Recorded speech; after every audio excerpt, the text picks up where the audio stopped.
VCY America presents Crosstalk, a nationwide call-in program discussing issues that have an effect on our families, our communities, our churches, our nation, and our world. Crosstalk, an opportunity for you to voice your concerns for biblical principles. And now live by satellite and around the world on the internet at vcyamerica.org. Here is today's Crosstalk. Well, thank you, Mr. Morris, and welcome to Crosstalk. Oh, the news is buzzing over this thing with the Susan G. Komen Foundation. And, of course, I mean, people have been hit for donations. Some of our staff, if they pull into a fast food place, people saying, would you like to give to the Susan G. Komen Foundation? Because they are allegedly funding funding breast cancer issues and health services and social support in the U.S. However, now the organization has been criticized for its use of donor funds, as well as its choice of sponsor affiliations and its role in commercial cause marketing. And then, of course, under the pressure of pro-life people, they decided to pull their support for Planned Parenthood. And of course, then people benevolently poured in the donations because they felt that some of the others may be pulling them. Well, 24 hours later, Susan G. Komen Foundation turns 180 degrees and is back to Planned Parenthood. Oh, it's cooking on the web right now. It's cooking on the news, and where this thing's going to go, who knows? But I'll tell you what, this issue of the sanctity of human life and the issues of some of these political pressure organizations, I mean, when I find a prominent general who is supposed to speak at West Point is intimidated from going there and speaking about God because of the pressure from Islamic groups. Folks, you know, this is hostile. I mean, they can be bullies on one side, but if you raise your voice even in a mild affirmation about God, then it blows a fuse. Or you write some verses like Salman Rushdie did, and you get a death sentence put on you. Well, that's just the latest right now. We're watching what's happening here.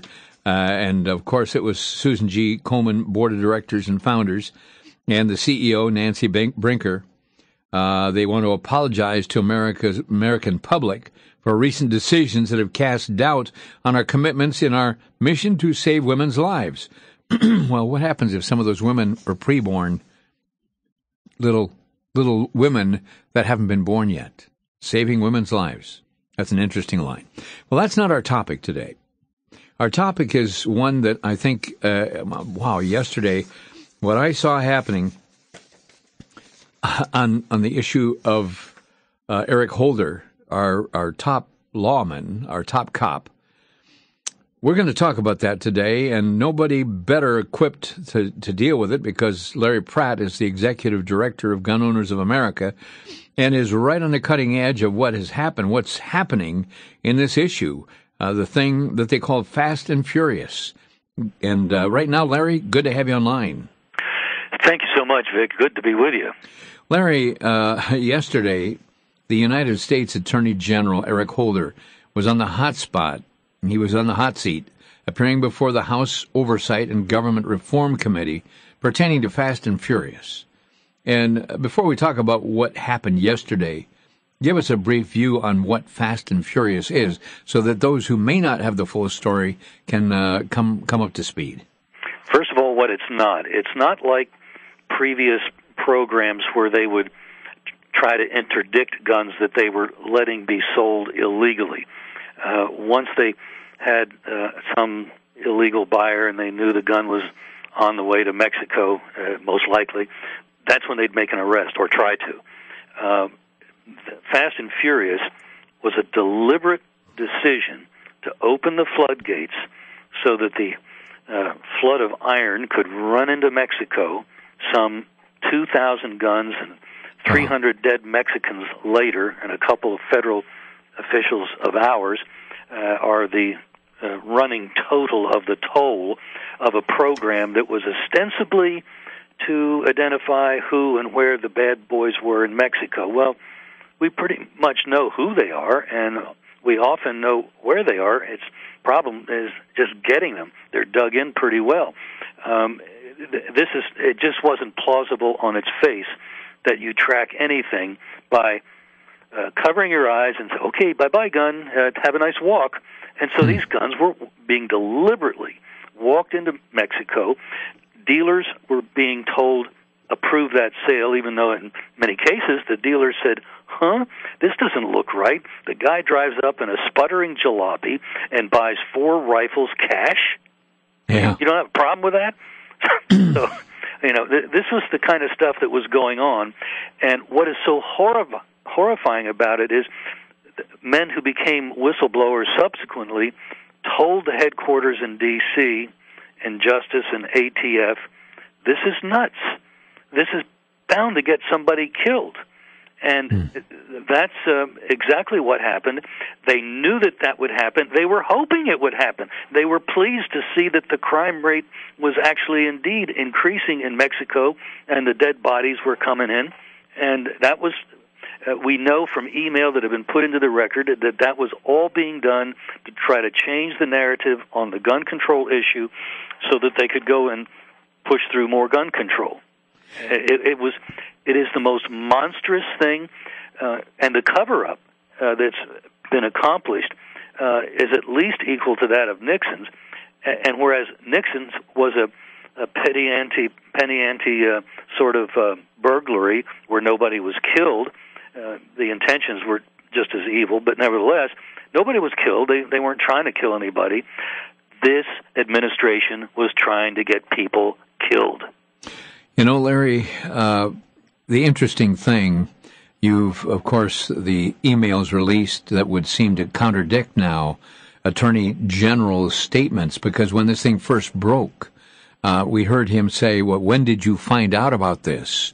And he dated it way late into the game that he hadn't heard about it. Yeah, just a few weeks ago. Yeah, and now we're finding out that he knew about it just hours before it happened. Unless he never reads any of the briefing memos that are given to him, at least as far back as July of 2010, he was being sent reports on this horrible program. So, a guy that says he's a hands-on administrator, and then I never saw that memo.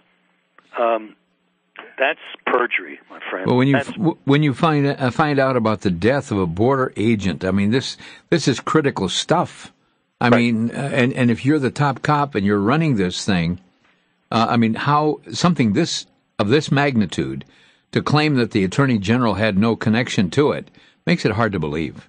And there's been a lot of lying all the way down the line. Heather or somebody, one of the ATF agents involved in telling dealers that they had to make these questionable sales, she was pushing this one guy at Lone Star Trading so hard that he decided he was going to wear a wire for his own protection, and he got her to talk about a third rifle that had been found at the scene. Oh, boy. And the government has only fessed up to 2. And so from the very get-go, they have been lying, probably because the rifle would have been too easily traced to their confidential informant who'd been involved in a lot of the illegal transfers of the Fast and Furious guns.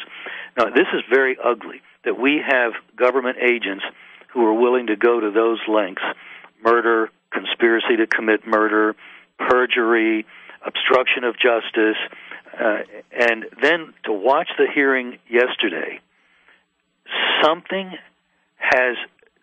dark has happened. Representative Issa, the chairman of the Oversight Committee, in the past had been correct but very aggressive in his questioning, and the way the rest of the committee members seem to have their assigned set of questions that, you asked that bunch of questions, because they were really going hard at it. Yesterday, with a couple of exceptions, they went limp.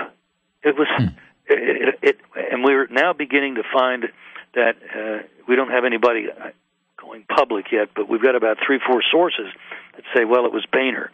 Okay, but that still doesn't say why. You're saying Boehner told Issa to cool it? Yes, sir. Oh. This is so ugly that the Republicans would fold. Politically, this is suicide. This is the issue, along with the economy, that when you have a Republican opponent facing off against the president in whatever debates they have, saying, Mr. President, when are you going to come clean about the 300 Mexicans your administration killed and the 2 federal law enforcement agents that your administration killed? What? Most American people say, what is he talking about? Well, one of the things after that committee, Holder has been holding many documents pertaining to Fast and Furious, and have these now been released, or is he still holding on to stuff?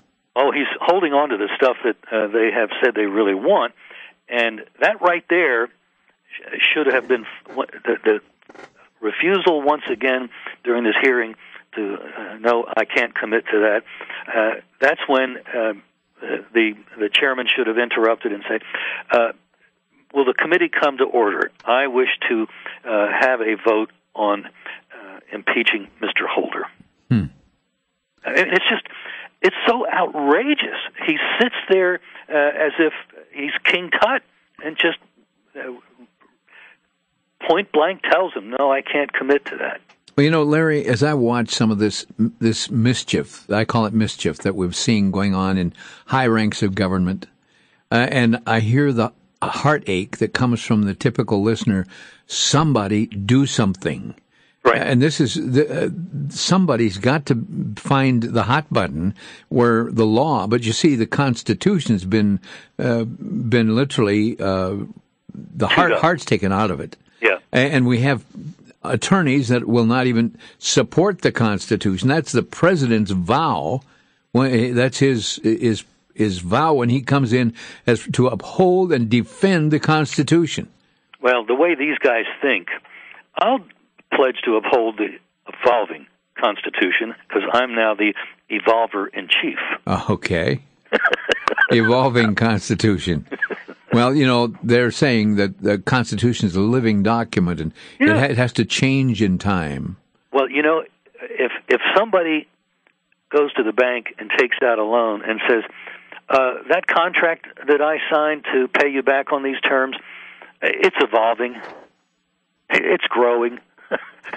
Larry, do you believe that the Attorney General is guilty of obstructionism? Oh, there's no doubt in my mind.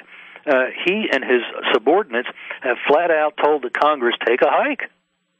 Not going to do it. Not going to tell you that. Not going to show you that. And then when they do submit some documents, if you remember, I think it was the first hearing Issa had with some of the subordinates to Holder, the guy had begun his prepared statement saying, we're here to cooperate. You sort of got the idea that he was talking about cooperation. Well, I guess Issa might have seen an advanced copy of his remarks, so he was ready, and he held up a page that was 100% blackened. Redacted. And he said, you call this cooperation? I remember that. How can you sit there and say that when you've sent us hundreds of pages like this? Unbelievable. We're going to be right back with Larry Pratt, the Executive Director of Gun Owners of America, and stick with us. We'll be right back.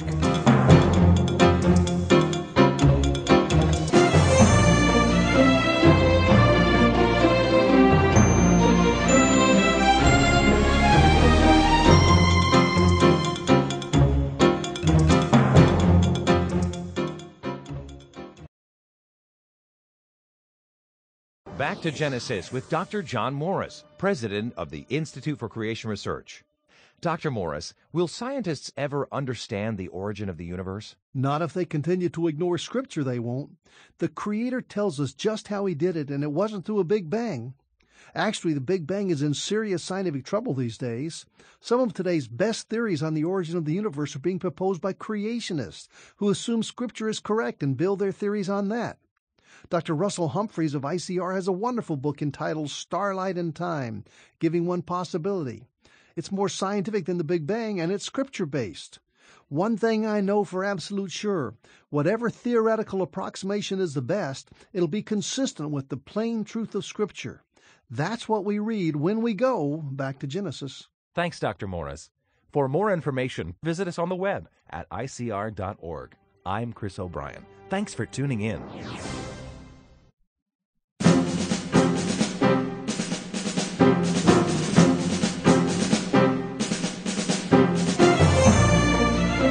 And welcome back to Crosstalk, where today we're talking with Larry Pratt, the Executive Director of Gun Owners of America.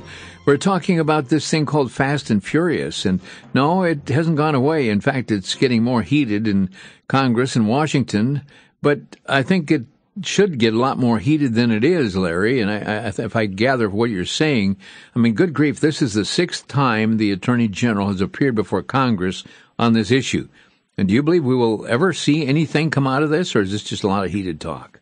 Until yesterday, actually maybe several days leading up to it, the blogger-in-chief, Mike Vanderboe, who, along with another fellow, were the two that broke this into the public awareness, he was picking up things from the staff about phone calls that weren't being returned, that in the past they were very cooperative because they were getting information about these crimes from whistleblowers, from people like Vanderboe, who for a while was kind of a middleman, the whistleblowers being a little afraid to come out publicly, but eventually some of them did, to their amazing credit.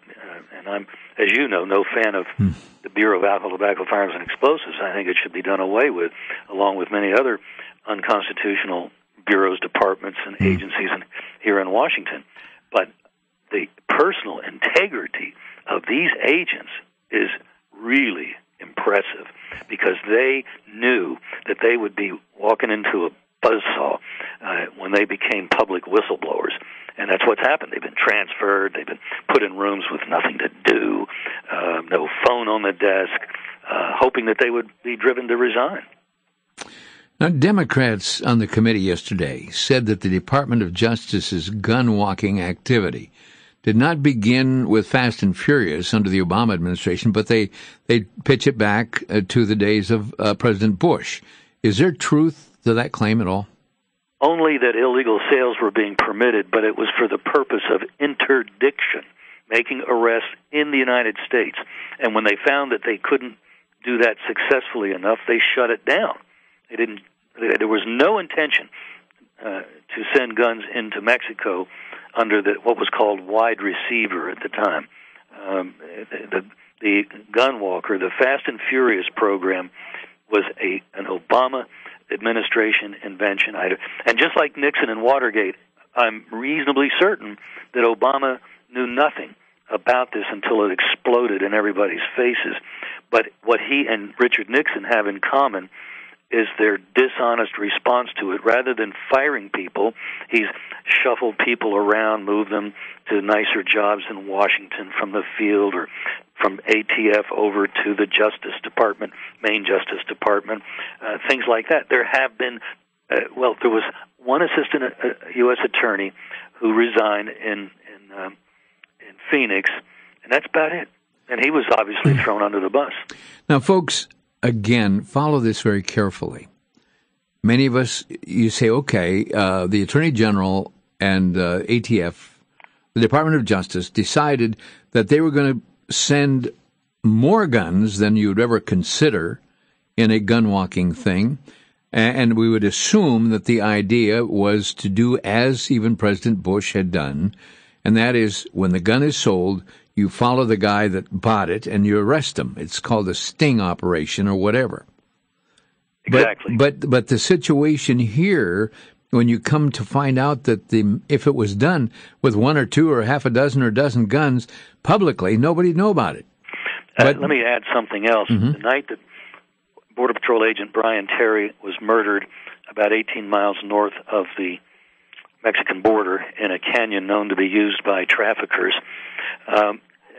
he was unaware that a kind of like a little military conflict was to take place between two factions of the cartel. And he basically walked into the middle of a war completely unaware, but there had been no communication from the Border Patrol and the FBI, who did know about it. So there's been so much bad stuff happen.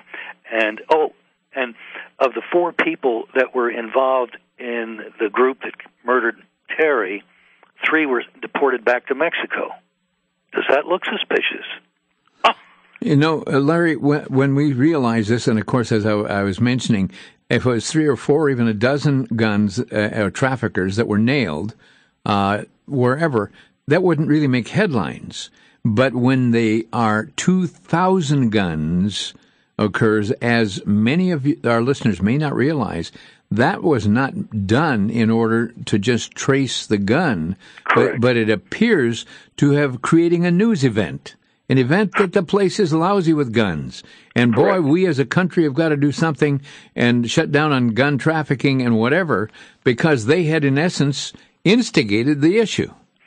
One email that was put into the record inquired of the ATF officer in charge in Phoenix, hey, have any of our Fast and Furious guns turned up at crime scenes? We'd like to use that as a predicate for gun control. They actually said that in print. Yes. Actually, they didn't say gun control. They said a demand letter, which is an illegal form not authorized by Congress of gun control that the ATF went ahead and did anyway, which was telling the 4 border state gun stores that they had to now submit multiple sales reports on 2 or more rifles purchased within 5 days in those states. They do not have the authority. They only have unconstitutional authority for that in the Gun Control Act of '68. So it's an extraordinary string of lies and cover-up from Phoenix all the way up to the White House. There were email being exchanged between that Phoenix officer in charge and a guy on the National Security Council, and they were talking about Fast and Furious. Now, when the agent in charge in Phoenix was testifying one time, and he was asked, well, did you and this guy in ATF headquarters, did you ever talk about, in your email, did you ever talk about Fast and Furious? And he hesitated momentarily and said, well, I can't recall that we ever specifically talked about Fast and Furious. Now, when Issa was on his game that day, he jumped in, apologized for jumping into the representative who was asking the question at that point, and said, excuse me, would you please answer this question again without the use of the word specific? Yep. It was. Put it that way. Yeah, we did. Those little words come in, and it conditions, it allows them latitude to lie. Exactly. Well, the issue here now, there are those who are accusing, into the political arena, the Republicans are being accused of this being an election year, and this is a witch hunt. They're not letting Fast and Furious die, and the Republicans are guilty of using it as an election ploy. What do you think? Well, if the Republicans don't make this an election issue, I think they're morally culpable of helping in the cover-up. People have been murdered because of this program. This was a conspiracy to commit murder. And for the Republicans to get laryngitis about it is just unthinkable. Now, the family of slain Border Patrol agent Brian Terry has now filed a $25 million wrongful death claim against the federal government. Do you have any info on this? They're having trouble keeping their attorney, and so just as you called, I was working with a couple of the guys to get a couple of attorneys that might very well take the case and wouldn't be as one of the attorneys that the gun store had just dumped him, and he had been involved with the prosecutor's office, U.S. Attorney's office in Phoenix. So we've got to get somebody from the outside who has an attitude, and I think we found somebody. But the store owner is being sued by the Terry family, too. And I'm sorry they're doing that. I don't think that's helpful. You know, this issue of attorneys being selected or even trying to find an attorney that's qualified, that is capable. And willing. And willing. I've seen situations, legal situations, I'm going to speak generally now, where a person is being sued or actions brought against them by someone else. Well, then you have to look for an attorney that has had no dealings with the accuser. The one has had, so there's no no conflict of interest, quote unquote. Right. And so you chase all over creation to find an attorney, and sometimes you don't find the best attorney that could do the job as though someone else who may have had dealings with the previous person in the past. That so is correct. It's a minefield. It is very much a minefield, and it's a happy day when you get a man of integrity to represent you who's willing to fight, because he's part of a club. He's an officer of the court, and they can sanction him. Yes. So for him to push in a way that, say, the judge doesn't like because maybe the judge is somewhat biased, he's sticking his neck out. So, what we're talking about is a very serious problem, and I can assure your listeners that if, God forbid, they ever get into a situation where they have to defend themselves on a gun charge, call us and see if we don't have somebody that we could recommend that we think is not going to... knuckle under. One poor guy told me that his attorney came to him and said, let's make this easy. You plead out, you only get 2 years, and then probably be out in less time than that on good time. And the guy said, who are we making it easy for, you or me? Right. And the attorney collects. Now, I'm not paying you all this money so you can pop me into a prison cell. Now, Mexico's foreign minister is blaming the U.S., stating that 90% of the arms seized in Mexico came from the United States. That's not true. And here's how they pulled that statistic out of the air. There's a X number of guns, hundreds of thousands, that have turned up at Mexican crime scenes. They submitted to our FBI the serial numbers on guns that they thought would source back to America. And of that very small sample, 90%, 87% did. But when you compare that to the entire universe of crime guns picked up at crime scenes in Mexico, it's 18%.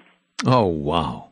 So that what has mainly armed the Mexican underworld are guns that have come from 2 or 3 Central American countries where they had civil wars, where they had just a whole bunch of arms. And by the way, Mexico's own military and police aren't above selling guns to the underworld either. Well, the interesting thing, that you send 2,000 guns down to Mexico, it isn't hard to get the percentage pretty high after the attrition that went on in that particular battle. And still with that 2,000, it's only about 18%. So there's a huge reservoir of guns in Mexico, and they came from not the United States.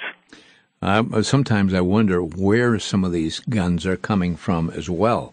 I mean, foreign countries. So these arms might be coming in from South America. They could be coming, who knows where. If they can bring dope into these countries, they can certainly bring guns as well.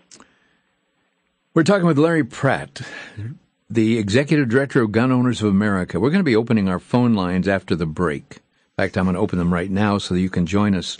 But if you'd like to ask some questions or talking about what's happening in this field, some of you have been watching the news and the Attorney General and his answering and failing to answer in a satisfactory way many of the very direct questions that have been sent his way. And we're going to open the phone lines. If you'd like to raise questions, Larry will be with us. Our telephone number is 800-733-9829. We'll be right back. This is Crosstalk.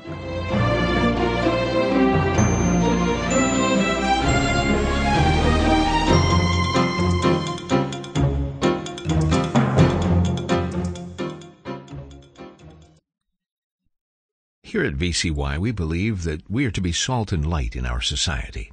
We strongly believe that people can make a difference and be a voice for that which is right. But there's something far more important than all of this, and that is your personal relationship to Jesus Christ. Or you may call Congressman every day on important issues, and you might hold a sign at a protest.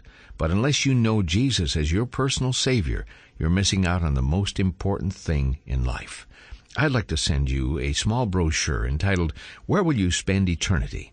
This pamphlet shares with you in a very clear way the most important decision you could ever make in your life, and that's placing your trust in Jesus Christ.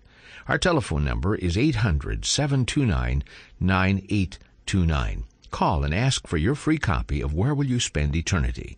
Again, our number is 800-729-9829. Don't miss out on the most important thing in life. Call today.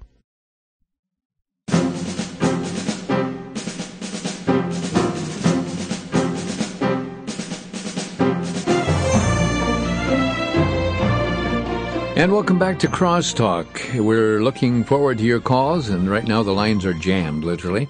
But, Larry, before we take the calls, I know that there's been a sheriff's conference that I think the people need to know about. And if you would, and also be sure to give us your website where people can get more information from Gun Owners of America.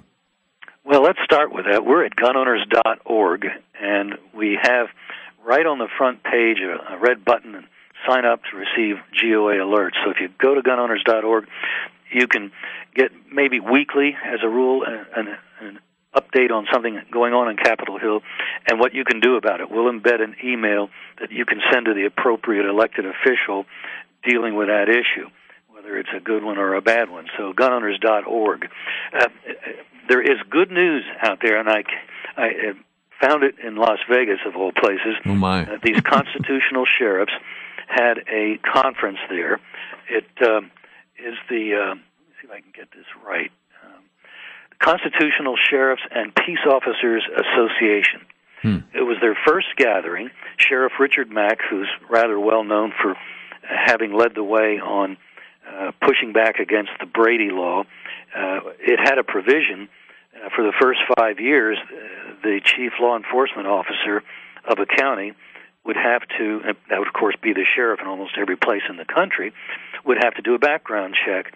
And Mack said, you don't tell a state official to do something if he hasn't taken your money to do it. You don't have the authority under, I think it's Article 2, and also the 10th Amendment keeps them from telling states to do things that aren't in the Constitution. And he won that lawsuit. Scalia wrote a very good opinion. And so he, now that he's no longer in the office of sheriff, he's done something wonderful. He has begun to crystallize the interchange among like-minded sheriffs. And so there were about 100 sheriffs at this conference. One of them, Brad Rogers, Elkhart County, Indiana, has a constituent, probably didn't vote for him because Amish don't vote as a rule, and this farmer is producing raw milk. He's up in the corner of the state, and so it wasn't uncommon for the co-ops to take his milk across state lines, and the FDA said, aha, that's how we're going to get him. And so they trumped up some charges and got a subpoena, and so they were going to come in and bust up his equipment. Well, literally break up his equipment? Yeah. Stop him from producing that dangerous milk. It's almost like the moonshiners, you know. Well, exactly. Going to blow up a still. And I have drunk raw milk on many, many occasions, and the only thing I can say about it is it's sure better than pasteurized, homogenized, and it's a lot healthier. But that's another subject, another conference we can call about. But anyway, he met with the farmer, saw what was going on, inspected the equipment, realized that, as is frequently the case, the federales were trying to make a federal case out of nothing. And so he emailed the attorney at the FDA that was involved in this and said, I'm telling you, putting you on notice, that if you put a foot on Mr. Hostetler's property, I will arrest you. The attorney from Washington responded saying, we will arrest you. And in so many words, Sheriff Rogers said, game on. Oh, boy. And so, happily, Mr. Hostetler is still making money selling that scandalous moonshine milk out of his dairy. In another situation, an Oregon sheriff, Gil Gilbertson, was approached by people who, I think in their case, they were just gathering wood in the forest.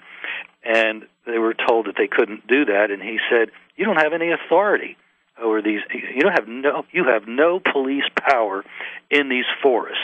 And he produced a 13-page treatise with the Constitution, laws, and regulations to show that they did not. And people are still gathering firewood in the forest. Down in Cloudcroft, New Mexico, in Otero County, the county commissioners decided that their village on top of the mountain at about 7,000 feet, kind of a ski village that's mostly what it does, but and people come there to summer because it's delightful up in those mountains, even that far south. And so the county commissioners voted to cut an 80,000-acre swath around the village.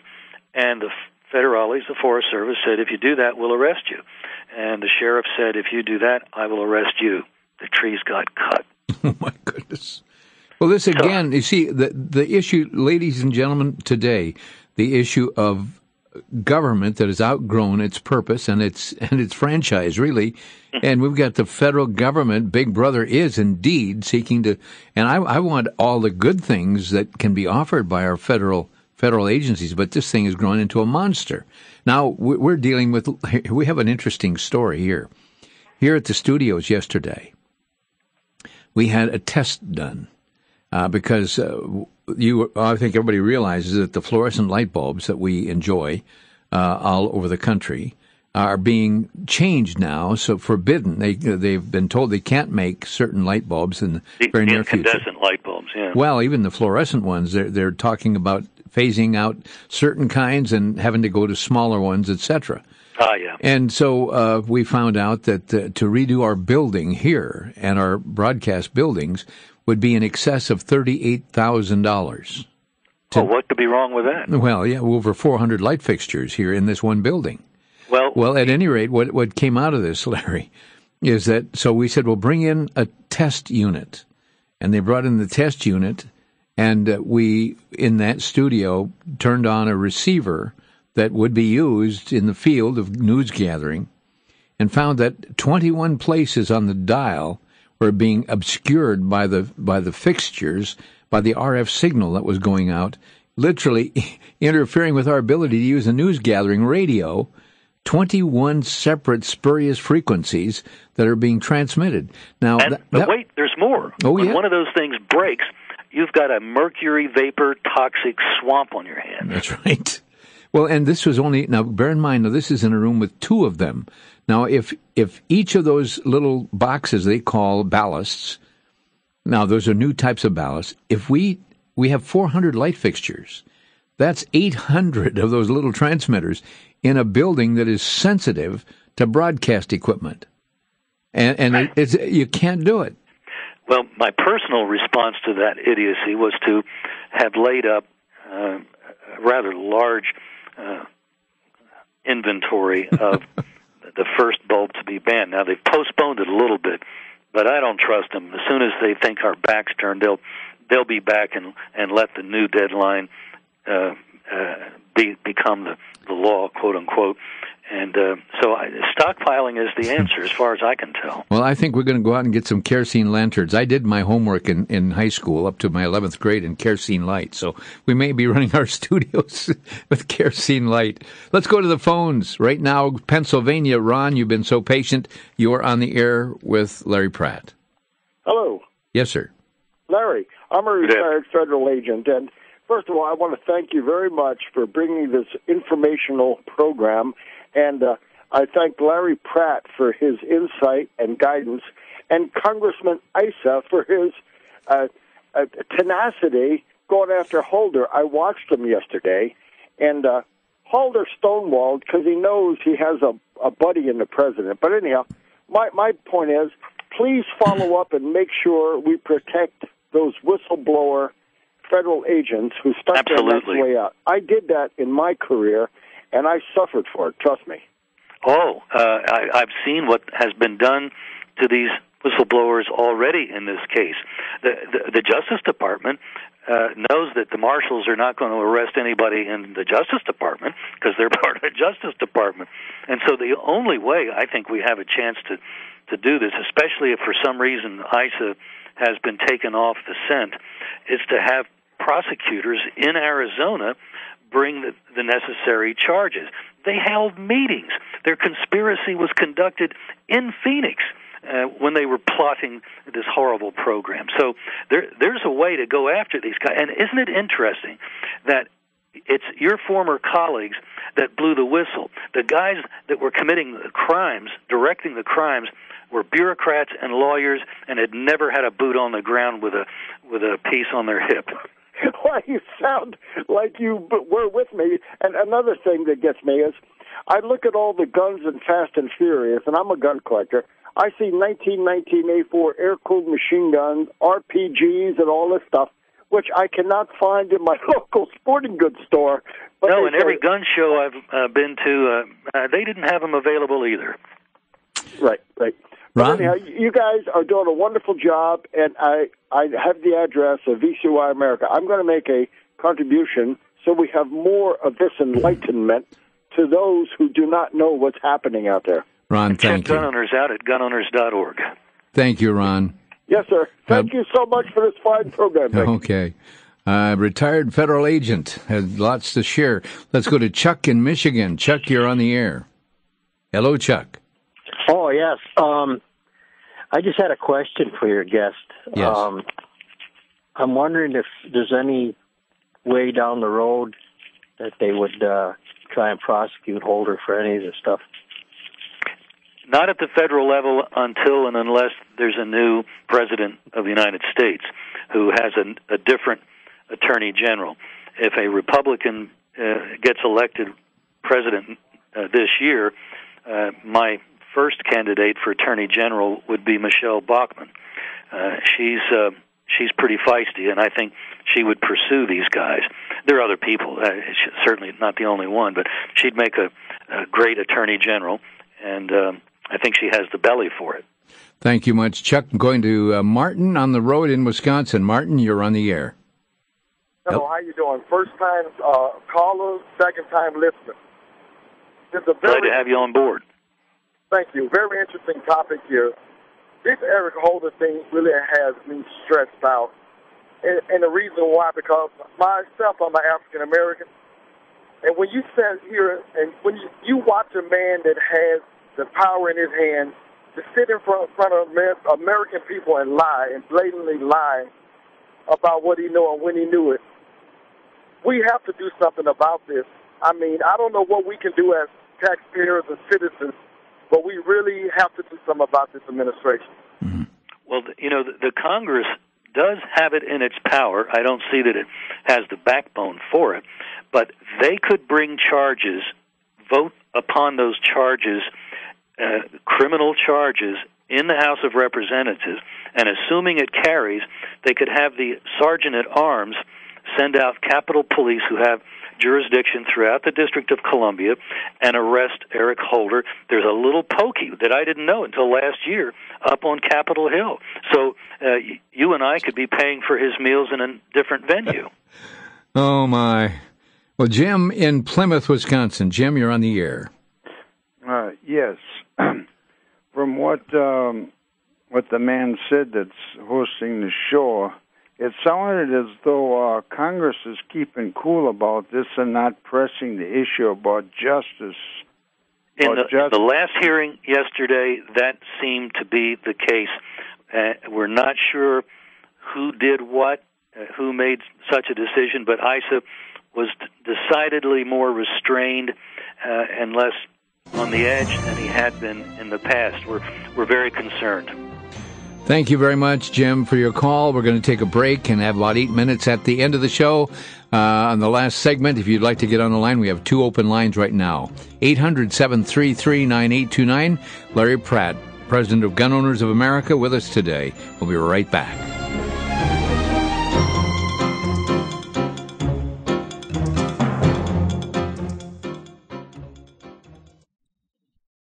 For the Worldview Weekend Minute, I'm Brandon House. Our website's worldviewweekend.com. Have people like Bill Bright, Chuck Colson, and even Billy Graham helped to bring the religious Trojan horse into the camp of evangelicalism? All 3 of these men have received the Templeton Prize. Billy Graham in 82, Colson in 93, and Bright in 96. John Templeton was a man who was into spirituality, New Age teachings. He said that we need the next stage of, quote, human divine progress on the evolutionary scale. He went on to talk about the need to develop, quote, a body of knowledge about God that does not rely on ancient revelations or scripture, end quote. Why would any Christian leader accept the prize and the money that goes with the Templeton Foundation's movement and goals? It is very striking. Indeed, I believe it's possible that some of the men that have been upheld as some of the greatest leaders of evangelicalism have in fact helped to introduce the religious Trojan horse inside the camp of evangelicalism. Jude 3, 2 Peter, and Acts 20 warn of this. For the Worldview Weekend Minute, I'm Brandon House.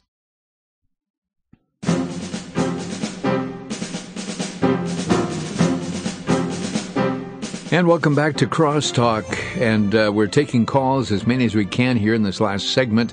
Next, we are going to, let's see, we're going to Port Huron in Michigan. And Harry, you're on the air. Go right ahead, Harry. Hey there, guys. Larry, last time you were on the program, you briefly mentioned about, I think at least, somebody was taking on the IRS. Yes. I wish I could remember the man's name, but do you... Dr. Ray Seidel, he's one of our members. He lives in Ruidoso, New Mexico. Yeah. Where What's the latest on that? They gave him a deadline, and it came and went 2-3 months ago. He had checked with the sheriff and the police chief, and they said, "We got your back. We understand what you're trying to do. You're trying to bring down this unconstitutional exercise of power here, there, and everywhere, and we don't want to discourage that." Man, I wish I could do that. I wish I could do that here. I wish more people would do that here. And it's, he pays all his other taxes, so it's not like he's somebody like Timothy Geithner at the Treasury Department that just flat out evaded and didn't pay his taxes. But this is a political statement that he's making. Interesting. Thank you, Harry from Port Huron. Got to move along here. And let's see, Mike in Sheboygan. Mike, you're on the air. Hello, Mike. Yes. I was listening with great interest about the constitutional sheriffs. Yes. And what I'd be interested in is where one could find out which sheriffs are constitutional and how one would go about supporting candidates for sheriff or officials who would appoint police chiefs that would put sheriffs and chiefs in that would be constitutional sheriffs and such. One way you can start is to go to Richie Mack's website, CSP.org. It stands for Constitutional Sheriffs and Peace Officers Association. Say it one more time so they have the C. What is it? CSP, as in Paul, OA.org. Okay. I hope he got that. Yeah, I think he's listening. He got that information. And that's one place to find out. Okay, thank you, Mike from Sheboygan. We're going to go to Navarre, Florida, and talk with Rick. Rick, you're on the air. Yes, I had a question for Larry, and incidentally, great show, Vic. Thank you. This subject is so important, particularly in an election year. Larry, I'm also a member of Gun Owners America. No compromise. Keep it up. Well, thank you. Appreciate your kudo. Your question, sir. You're one of my heroes. One of the people who's not my heroes is Speaker Boehner, the Republican Speaker of the House. He's made himself almost infamous in Patriot and Tea Party circles by accommodating the Democrats to such an extent that he seems to be bending over backwards, sideways, and even forwards. Could you amplify exactly what he has done or has not done to obstruct or slow down this investigation? You had mentioned earlier in the program that the word was that Boehner had put out the word that Issa should soft pedal this. Well, Mike Vanderboe happens to be in the office right now because he testified, or he was there personally at the hearing yesterday, and he's the one that was telling me just very quickly before I got on with Vic that it now looks like he's got 3, maybe even 4 sources that say it was Boehner that put the hammer on Issa, and we don't know whether it's pictures that somebody has. We have no idea at this point how this came about, because if you think just in terms of politics, between a lousy economy and a pile of dead Mexicans and U.S. agents, that's really powerful stuff to hurl in a campaign. Why would you want to turn the lights off on that? We don't know. We're going to go to Colorado right now and talk with Laura. And Laura, you're on the air with Larry Pratt. Hello, Laura. Hello. I am making a comment. I've been hearing you talk about the things that you wish that we could figure out a way to work this out and take care of matters. Well, I have been studying in Isaiah 9, chapter 9, verse 10, about how Israel was knocked down by they're always wanting to be for doing things themselves. Well, since 9/11, America has been trying to rebuild, but not with God. It has been trying to rebuild with itself, and our leaders have been vowing that and making that a status for our nation, and that's not what everybody believes, and I'm one of them. And so I've been very concerned that we're all trying, that if we go back to, that we need to stay away from man's way of doing things and get back to the way God wants things done. Larry. Good. I couldn't agree more. And that's when the country will ultimately turn around and go the way it should. Do you remember 2 Chronicles? If my people who are called by my name will humble themselves and pray and seek my face, then will I hear from heaven, will forgive their sins and heal their land. And our 17th century founders were very much into that. They had come to this land in order to be able to raise their children in ways that would honor God. They didn't quite have the secret of that, and the children weren't as fixed on the Lord as the parents were. So it's a constant, every generation struggle. Well, Larry, I want you to know how much we appreciate being able to share with you and let you share with our audience what's happening there. And again, as these things develop, I don't think the Fast and Furious thing is over yet, do you? Well, I hope not. I hope we didn't see the beginning of sweeping it under the rug. But we'll just have to stay tuned, and we'll have to keep putting the heat on them. Remember, as Senator Dirksen was so fond of saying, when I feel the heat, I see the light. You ought to be a dramatist as well. Well, Larry, well, thank you so much for giving me the opportunity to inform your thousands of listeners. Really appreciate it. And your website. Gunowners.org. Do check it out. Get our alerts. It's a free service, and it's a way you can make them feel the heat so that they can see the light. Thank you, Larry. Thanks for being with us today. And folks, thanks for joining us on Crosstalk. And I hope that you'll tell a friend, stay in touch, and pray for our country. I'll tell you what, there's some real serious needs. And if our country doesn't get our eyes back on God and His laws, we're in deep trouble. Pray for Israel. Very hot things happening over there. Thanks for joining us on Crosstalk.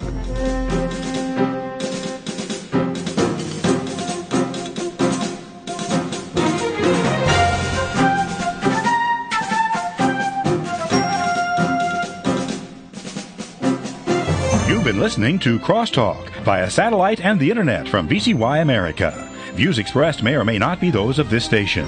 For a CD of today's program, send a donation of $6 or more to VCY Tape Ministry, 3434 West Kilbourne Avenue, Milwaukee, Wisconsin, 53208, or download by RSS or podcast from crosstalkamerica.com. And join us again for Crosstalk.